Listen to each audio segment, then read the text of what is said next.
चक्रव्यूह की तरह उलझा हुआ है, जिसको भेद पाने में अभिमन्यु असमर्थ रहे। कि भारतीय जनता पार्टी अपने दम पे जो 2 बार से बहुमत लेके आ रही थी, पिछड़ गई। उत्तर प्रदेश में होने हैं और कई राज्यों में होने हैं जहां भारतीय जनता पार्टी या तो सरकार में है या उसे सरकार में आने की संभावना तलाश रही है। आप जानते हैं ना कि दूध को कितना बढ़िया उबाल लीजिए, जरा सा नींबू का एक बूंद भी पड़ जाता है तो फट जाता है। ओरमा ग्रुप, जो सोचता है वो करता है, आपके अपने सपनों का आशियाना।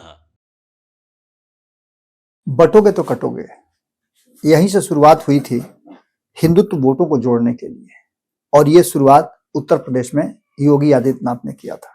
बिहार के चुनाव में उन्होंने इस बात को लेकर के जबरदस्त चुनाव प्रचार किया और जहां जहां वो गए वहां वहां इस नारे को उन्होंने रखा। इस नारे की खासियत यह थी कि कोशिश की गई थी कि जो विपक्ष है, गैर भाजपाई दल हैं, उनका जो वोट बैंक है, उस वोट बैंक को कैसे भेदा जाए।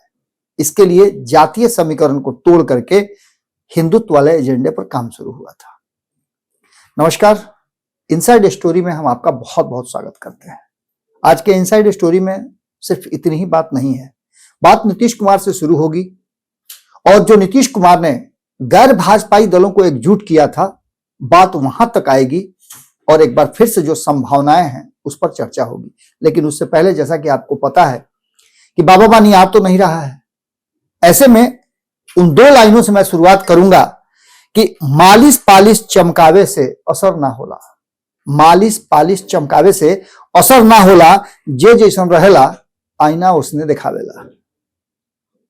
बिहार की राजनीति और बिहार की राजनीति ने जिस तरह से देश को झकझोरने का काम किया है, कई बार किया है, चाहे वो जेपी मूवमेंट की बात कर लें या उससे पहले आप किसी भी आंदोलन की बात कर लें, तो उसकी शुरुआत, यहां तक कि आजादी की लड़ाई लड़ने के लिए भी महात्मा गांधी को बिहार की धरती चंपारण चुननी पड़ी थी। आपने देखा होगा कि जितने भी यात्राएं होती हैं, आंदोलन होता है, उसकी शुरुआत भी चंपारण से होती है। बिहार लोकतंत्र की जननी है और यहां से मैसेज जो जाता है वो देश भर में लोगों को असर दिखाता है। एक बार फिर से भारतीय जनता पार्टी ये सोच सोच करके खुश हो रही थी कि बिहार में उसे बहुत बड़ा जनादेश मिला है और नंबर 1 की पार्टी बन करके आई है। लेकिन ये सब कुछ अभी भी उस चक्रव्यूह की तरह उलझा हुआ है, जिसको भेद पाने में अभिमन्यु असमर्थ रहे थे। आज जो मैं आपसे बात करने जा रहा हूं उसमें 2027 में उत्तर प्रदेश में चुनाव होने हैं। उत्तर प्रदेश के चुनाव से पहले पश्चिम बंगाल का चुनाव होना है और नीतीश कुमार ने जब 2022 में भारतीय जनता पार्टी को अपने से अलग किया था, तो उन्होंने गैर भाजपाई दलों को जुटा करके एक फॉर्मूला दिया था और वो था कि पूर्वांचल के जो राज्य हैं, खास करके बिहार, यूपी और बंगाल, 162 सीटें जो लोकसभा की थी उस पर उन्होंने मुहर मार दिया था कि इसमें से 50% हमको जीत के आ जाना है। नीतीश कुमार तो एनडीए में चले गए, लेकिन उन्होंने जो चिथड़ा फाड़ा था वो कहीं ना कहीं उस छेद से विपक्ष नीतीश कुमार के न रहते हुए भी लगभग 50% के आसपास पहुंच गया था। और यही कारण था कि भारतीय जनता पार्टी अपने दम पे जो 2 बार से बहुमत लेके आ रही थी, पिछड़ गई। जो परिस्थितियां बनी उसमें भारतीय जनता पार्टी बुरी तरह से पिछड़ गई। भारतीय जनता पार्टी को जो परिस्थितियां बनी थी उसमें से 66 सीटें जो जीत करके आई थी, 36 पर आकर के टिक गई। 2019 में 66 सीटें थी, 36 पर आकर टिक गई और 43 सीट विपक्ष के पास आ गया। यानी कि विपक्ष ने एक बड़ी, कहा जाए तो, रिवोल्ट किया था। यह वहां से शुरू हुआ था जब भारतीय जनता पार्टी ने हिंदुत्व और हिंदू एकता की बात की थी, मंदिर की बात की थी। राम मंदिर का उसी समय उद्घाटन भी हुआ था। यह सब कुछ उत्तर प्रदेश में देखा जाने लगा था और सबसे बड़ी बात यह हुई थी कि पीडीए, पिछड़ा, दलित और अल्पसंख्यक, यह गठजोड़ है तोड़ने के लिए भारतीय जनता पार्टी ने हिंदुत्व का एजेंडा दिया था और हिंदुत्व के एजेंडा के साथ साथ उसने यह कोशिश की थी कि इसका कहीं ना कहीं असर दिखेगा हिंदुओं को एकजुट करने का, लेकिन इसमें वो पूरी तरह से सफल नहीं हो पाई। अब उसके बाद जो नई परिस्थिति उत्पन्न हुई है उसमें 2-3 बातें बड़ी महत्वपूर्ण है। नीतीश कुमार इस पूरे विषय पर एकदम बिल्कुल चुप है। वो विषय है पीडीए। पीडीए वाले मुद्दे पर नीतीश कुमार ने अपना जो उनका वोट बैंक बिहार में था उसके दम पर 202 सीटें तो लाने में कामयाब हो गए। इसमें आपको याद होगा कि पिछड़ा, दलित और अल्पसंख्यक और छांट भी दे तो पिछड़ा और दलित, जो गैर यादव पिछड़ा थे, अति पिछड़ा थे, उस सबको नीतीश ने समेट लिया। महिलाओं का वोट उनकी तरफ आ गया और यही कारण था कि बिहार में एक अच्छी स्थिति एनडीए गठबंधन की हो गई। लेकिन आगे पश्चिम बंगाल में चुनाव है, चुनाव उत्तर प्रदेश में होने हैं और कई राज्यों में होने हैं जहां भारतीय जनता पार्टी या तो सरकार में है या उसे सरकार में आने की संभावना तलाश रही है। इसको लेकर के कहीं ना कहीं एक बड़ा दाव भी खेला गया और बिहार से ही राष्ट्रीय अध्यक्ष भी चुना गया है नितिन नवीन को। पटना आए भी थे कल और उनका जमकर स्वागत भी हुआ और इसका प्रचार जो है पूरे देश भर में दिखाया गया।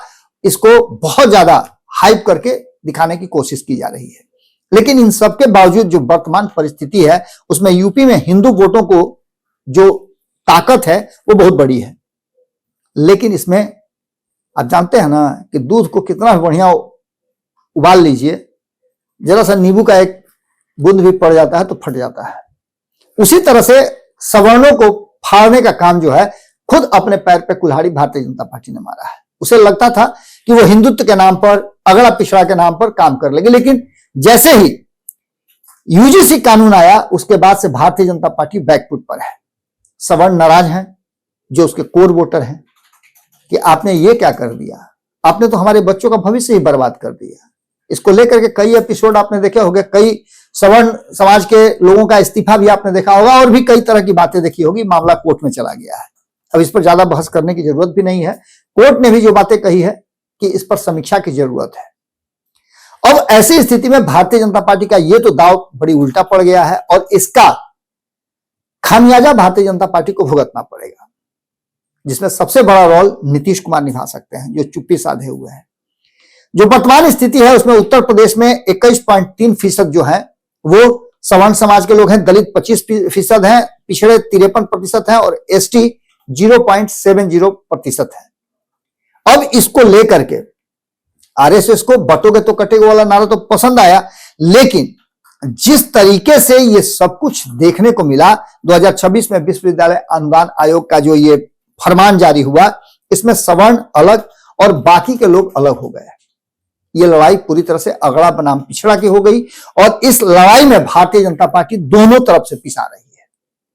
अगर इस कानून को नहीं लाया तो नाराज हो जाएंगे पिछड़े, अगर इस कानून को ले आया तो सवर्णों का वोट उसके हाथ से निकल जाएगा। ऐसी स्थिति में कई राजनीतिक विश्लेषकों का मानना यह है कि ब्राह्मण, क्षत्रिय, वैश्य और कायस्थ भूमिहार समाज के लोग भाजपा के कोर वोटर हैं, जो मैं आपको बार बार बता रहा हूं। वो यहां पर इस वोट बैंक के साथ टिके रह जाए, यानी भाजपा के साथ टिके रह जाए, ये दूर दूर तक नहीं लगता है और नीतीश इन सब चीजों को ग्रैब करने के मास्टर माने जाते हैं। जैसे ही भारतीय जनता पार्टी की थोड़ी सी स्थिति डावाडोल होगी, नीतीश कुमार अपना काम कर जाएंगे। सीधे तौर पे अगर नीतीश कुमार ने कहीं जिस तरह की बातें नजर आ रही हैं, मैं बार बार आप लोग को इशारा कर रहा हूं और ये इशारा सिर्फ हमारे श्रोता, हमारे दर्शक के लिए नहीं है, ये बिहार के राजनीति के लिए भी एक बड़ा इशारा है कि जिस तरह से गृह विभाग देकर के नीतीश कुमार ने पेंच फंसा दिया है। अब ये पेंच कैसे फंसा दिया है, अब इसमें देखना यह होगा कि जो गृह मंत्री हैं सम्राट चौधरी, वो किस तरह से एक्ट करते हैं। एक्शन तो वो कर रहे हैं, लेकिन नीतीश कुमार के हाथ में पूरा चक्र है। कहा तो ये जा रहा, विपक्ष बार बार ये कह रहा है कि नीतीश कुमार कर क्या रहे हैं, सब तो भाजपा कर रही है। नीतीश कुमार को पूरी तरह से हैक कर लिया है, लेकिन नीतीश कुमार को हैक करना आसान नहीं, असंभव नहीं है। आप सीधी तौर पे समझ लीजिए कि जो स्थिति सामने आई थी उसमें जो यूजीसी कानून है, उस कानून में अगर किसी सवर्ण पर यह आरोप लग जाता है कि उसने गलतियां की हैं, उसने जाति सूचक शब्द कहे हैं या इस तरह की कोई भी बात की है, तो उस पर कार्रवाई तो होगी, लेकिन जिसने अगर गलत भी तरीके से फंसाने की कोशिश की या झूठा केस दर्ज किया, उस पर कोई कार्रवाई नहीं होगी। और यह कहीं ना कहीं एक लाठी थी जो एक तरफा चलाने की कोशिश की गई थी। इस कानून को बनाने को लेकर के मैंने आपको पहले भी खबर करके बताया था कि कहीं ना कहीं धर्मेंद्र प्रधान ने भारतीय जनता पार्टी को, या तो कहिए तो भीतर ही भीतर वो बहुत नाराज थे, बदला ले लिया है, या फिर ये पूरा का पूरा उल्टा दांव पड़ गया है। अब इस उल्टे दांव को सीधा करने में भारतीय जनता पार्टी का बल्ब फ्यूज हो रहा है। एक तरफ नीतीश कुमार जो इस पूरे मुद्दे पर चुप हैं, दूसरी तरफ नीतीश कुमार असहज नजर आ रहे हैं। असहज इस मामले में कि अब नीतीश कुमार को जितना जल्दी हो उतना जल्दी अपना उत्तराधिकारी तय करना होगा। दलित समाज भी इस बात को लेकर के नाराज है और हमने आपको बताया भी था कि जो SC/ST कानून बना हुआ था उस कानून में अधिकांश जो केस हुए हैं वो सवर्णों पे नहीं है, OBC पर है। दलितों को परेशान करना, उनको जाति सूचक शब्द कहना या उनके साथ ज्यादती करने वालों में एक बड़ी फहरिस्त जो है वो पिछड़े समाज की है और उसी पिछड़े समाज को उसी कैटेगरी में रख देने का मतलब क्या होता है आप अच्छी तरह से समझ सकते हैं। अब ऐसे में कई लोगों का कई तरह की बात कहना है। इस वर्ष को शताब्दी वर्ष में जाना है। ये जो आजादी के समय 2047 में जब हम पहुंचेंगे तब तक इस देश को विकसित राज्य, बिहार को विकसित राज्य की तरफ लेके जाना है। नीतीश कुमार ने कहा भी है और नीतीश कुमार की यात्राएं भी हुई हैं, समृद्ध बनाने की कोशिश भी वो कर रहे हैं। लेकिन इस बीच में कई और कंट्रोवर्सी सामने आई है। एक कंट्रोवर्सी तो यह थी कि नीतीश कुमार अपने पुराने साथियों को एक बार फिर से ला करके और एक नया दांव खेलना चाहते हैं। जिस तरह से नीतीश कुमार को लेकर के, नीतीश कुमार के शब्द चयन को लेकर के भी उन पर सवाल खड़े किए जा रहे हैं, यह नूरा कुश्ती जैसा लग रहा है। क्योंकि मैंने पहले भी आपको बताया है कि यह पूरा का पूरा मामला कहीं ना कहीं अब भारतीय जनता पार्टी को परेशान करने वाला है। 68% vote bank Bharatiya Janata party के पास हिंदुत्व का या हिंदू समाज का रहा है, जिसमें सवर्णों की संख्या अधिक है। इसे पूरी तरह से अगर देखा जाए तो यह डैमेज होता हुआ दिखाई दे रहा है। इसके लिए सर्वे भी कराया गया था। उस सर्वे में बहुत सारी बातें निकल करके सामने आई थी।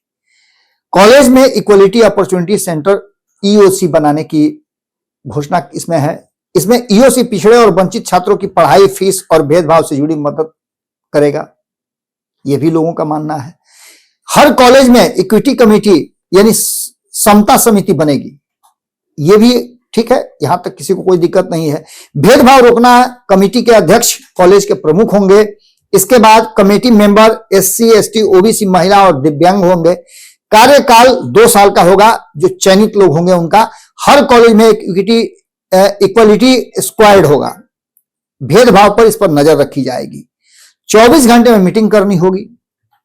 15 दिन में रिपोर्ट कॉलेज प्रमुख को देनी होगी और 7 दिन में कॉलेज प्रमुख को कार्रवाई शुरू करनी होगी। इसके साथ साथ 6 महीने में EOC कॉलेज की रिपोर्ट पेश करेगी। यानी ये सब कानून बने हैं। लेकिन इसमें सबसे बड़ी बात जो सामने नजर आ रही थी वो ये कि अगर कोई झूठी केस भी कह दे, करवा दे, कर दे, तो उसको किसी भी तरह की कोई सजा नहीं मिलेगी। यानी समझिए कि पूरी तरह से एक छूट देने वाली बात थी। अब इस पूरे मामले को लेकर के इसमें अब तक SC/ST के लोग थे, अब OBC को शामिल किया गया है। और यह भारतीय जनता पार्टी ने समझा था कि जो बार बार यह विपक्ष कहता है कि सवर्ण तो 20% है, बाकी हम 80% है, तो 80% वाले को एक तरफ करके 20% वाले को अगर छोटा आंकड़ा देखा जाए या छोटी श्रेणी में रखा जाए तो निश्चित रूप से भारतीय जनता पार्टी की एक बहुत बड़ी गलती होगी। और इस गलती को भारतीय जनता पार्टी कहीं ना कहीं महसूस करने लगी है। इस महसूस करने के स्थिति को ही देखा जाए तो सुप्रीम कोर्ट में मामला चला गया है। अगर ये पूरा का पूरा मामला इसी तरह से रहता है तो एक बात आप मान के चलिए कि इसमें कहानी पलटने जैसी बात नजर आ रही है। कहानी किस तरह से पलटेगी तो नीतीश कुमार के बारे में आप जानते हैं कि नीतीश कुमार 5 साल एक जगह टिक करके नहीं रहते हैं। गठबंधन बदलने का उनका एक सिलसिला पिछले कई चुनाव से चल रहा है। एक बार फिर से नीतीश कुमार को पूरी तरह से रिवाइव करना है अपनी पार्टी को। कई नए सदस्यों को जोड़ना है।